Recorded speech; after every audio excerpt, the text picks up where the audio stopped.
আমি তো হরিকথা শ্রবণ করতে পারবো না। পারবো? আমি তো হরিকথা শ্রবণ করতে পারবো না। সেই জন্য ধরেই নিতে হবে উৎকৃষ্ট রূপে মানব জন্ম আমার একটিবার। আর যদি আমার ভজন সাধন এই জন্মে সম্পূর্ণ না হয়, ভগবান যদি কৃপা করে আরেকটিবার আমাকে সুযোগ দেন, তবেই আমি আরেকবার মানুষ হয়ে আসতে পারি, নচেৎ নয়। তাহলে পূর্ব জন্মের সুকৃতি বা পুণ্যের উদয় হলে কোন ব্যক্তির এই সাধু সঙ্গ বা ভক্ত সঙ্গ করে ভাগবতীয় কথা শ্রবণের সৌভাগ্য লাভ হয়, তার আগে কখনোই হয় না।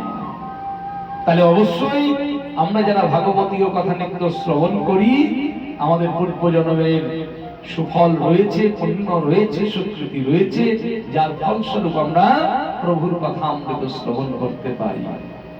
স্বয়ং ভগবান ব্রহ্মাজিকে বলছেন, মত কথা বাচকং নিত্যং মত কথা শ্রবণেরতম মত কথা প্রীতমনসং নাহং তক্ষ্বামি তং নরম।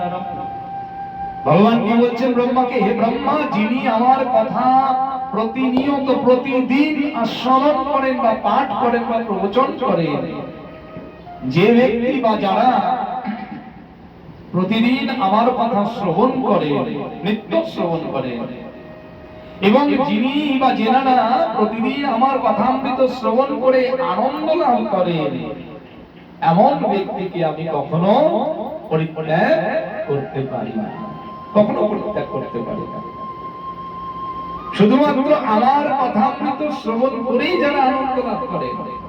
জড়জাগতিক আনন্দের কিন্তু অনেক উদাহরণ আছে। গতকাল শ্যামা পূজা ছিল, কালী পুজো, রাত জেগে মাতামাতি উন্মাদনা, তাই না, তাণ্ডব নৃত্য। মা কালী এগুলো সহ্য করেন না, বাবা ভোলানাথও কিন্তু সহ্য করেন না।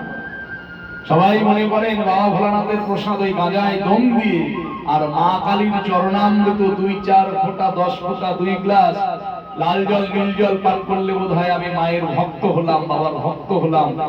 এদের নরকেও স্থান হয় না। সেই প্রসঙ্গ আস্বাদন করবো একটু যৎকিঞ্চিৎ। আমরা মনে করি এটাই বোধহয় আমাদের আনন্দের বহিঃপ্রকাশ, কখনোই নয়। নরক এটি কাজ, এটি উচিত নয়।